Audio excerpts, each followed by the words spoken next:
Hello, and a very warm welcome back to the Gimme a Whole Year Wrestling podcast. My name is Ant, and today we are talking a little bit about AEW, and in particular the Dark Order and the Exalted One, who is going to be revealed as the Exalted One, the next member of Dark Order and the potential leader of Dark Order.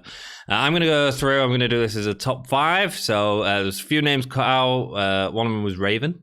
Raven, I think, has potential to be in that spot. He was seen at an AEW taping in a segment with Dark Order, sat behind him, so it could be him.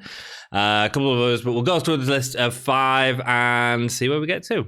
So at number 5 is Matt Hardy. A lot of people have been talking about Matt Hardy joining the Dark Order. There's a lot of talk about him joining AEW in general. His contract is up on the March the 1st, I believe, if rumours are to be believed. I don't think it's going to happen. And I don't necessarily think it's good. So he's partly on the list because I wanted to talk about why it's not going to happen. He's partly on the list because everyone seems to think it's going to be Matt Hardy. Matt Hardy's gimmick, I think he really wants to go with the broken Matt Hardy. He was never able to do that in WWE, or not properly. They obviously had the Woken gimmick because they couldn't get the rights to it. But they never give him the time in WWE to be able to do that properly.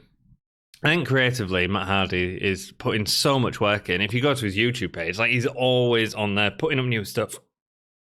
So I don't think he'll be the leader of Dark Order.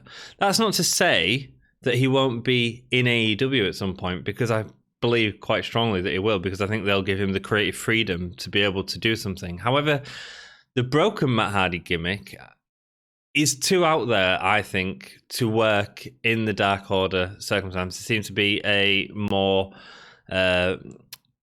serious group, and I don't think broken Matt Hardy as the leader could work. I could be wrong, man. I could be completely wrong, but I don't think so.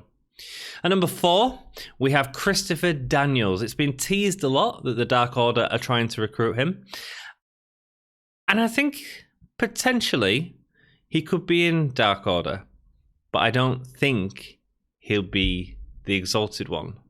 I think, first of all, it's a bit too obvious, for one.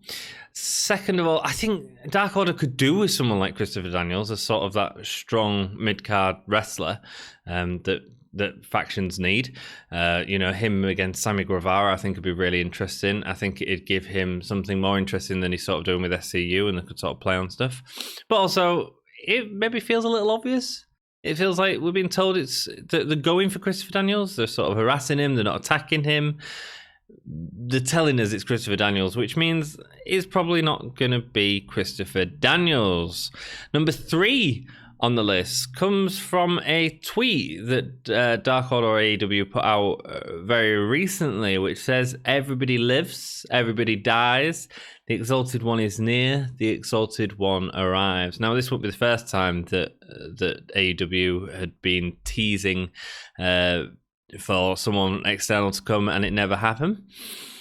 However, Lance Archer, currently signed with New Japan, or been working with New Japan, obviously had that Wrestle Kingdom 14 match against Jon Moxley, where he lost the IWGP Championship.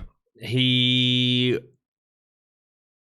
been teased in that message. "Everybody dies" is one of his catchphrases. So that could be interesting if he used to join. It's a big name from New Japan. I think a lot of people do know him. So him coming into Dark Order and possibly reigniting that feud with Jon Moxley after Jon Moxley's done with Jericho, I think could be quite interesting. On to number 2 now. And this is a bit of a wild one, but I think there's potential for it. Dustin Rhodes. Goldust, the old Goldust. So he's part of the Elite at the minute. Sort of, not one of the major factors of the Elite, but he's part of the Elite. Could this match at Revolution be the match that breaks him and sends him to join the Dark Order? Could he use the Dark Order to win that match? Could be interesting. Could be something different. Could be something unexpected, considering we haven't had any links to him with the Dark Order at the minute. I also think character-wise, he could certainly go into that darker side and pull out a lot of great stuff. We'd believe him as an older mentor for the group. I think it'd be quite a good choice. Dustin Rhodes. You've then obviously got feuds with Cody, with the Elite, with Dark Order. Also feuds with the Inner Circle because of the feuds that have been going on. Maybe Dustin believes that the Elite didn't have his back as much as he thought they would. It'd be interesting. So, yeah, the other people that it could have been, I mean, Adam Page could be, but I just think he's got a bit too much momentum by himself right now to do it, to be in the Dark Order. Darby Allin, but again, I really don't think he needs to be with the Dark Order. I think he's perfectly fine as a singles and great, in fact, absolutely flipping awesome. My number one pick is Brody Lee. So Brody Lee, Luke Harper, people know him from WWE. People respect him from WWE. He's one of them wrestlers that never... A bit like Cesaro, a great wrestler that never sort of reached the heights that he could have reached. I mean, if you look back, I think he main evented one pay-per-view with Randy Orton. That was when they was doing the sort of Bray Wyatt and Randy Orton feud. So...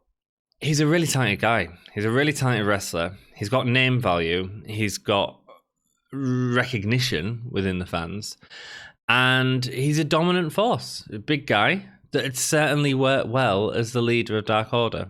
And so that's, for me, why I put him as my number one pick. I think it'd be a nice shock. It'd be the first sort of big signing from WWE that we've had since AEW started on TV. That's not to necessarily include Jon Moxley, but I think that'd be the big one. I'm pretty certain he could, if not wrestle, at least show up at this point, due to the fact he's been away from WWE for a long time, unlike Matt Hardy, who his contract hasn't necessarily run out yet. So, interesting. Who do you think's going to be the Exalted One, the leader of the Dark Order? It's quite interesting because Dark Order were one of them groups when they come out really didn't interest me, and I don't think they interested a lot of people, and they've suddenly held on to this who is the Exalted One. It needs to be a big reveal. You know, it can't be like No Way Out of Texas when they had Savio Vega turn up and replace Shawn Michaels, which we just covered on the podcast. It's got to be something impactful. If not, Dark Order will fizzle out. And I think there's potential there. And I think it's one of them projects that they've not let go of, unlike the Nightmare Collective that seems to have just completely disappeared. They've not let go of because they know that they've got something. They've just got to work to make it realised, I suppose. Be interesting to hear what you think. Let us know down in the comments below. Hit the like button for more awesome videos. It always brings a smile to our faces when we get likes and views, and that's wonderful. Thank you so much. Hit us up on our social media. Ask any question you want us to answer next. If you want a one-to-one, and we can do that, man. We can do that. Make it easy for me. Give me some topics to talk about. Thank you so much for joining me, and let me know who you think the Exalted One is going to be. Until next time, keep it Gahy. Gay? Miss the button. Fail.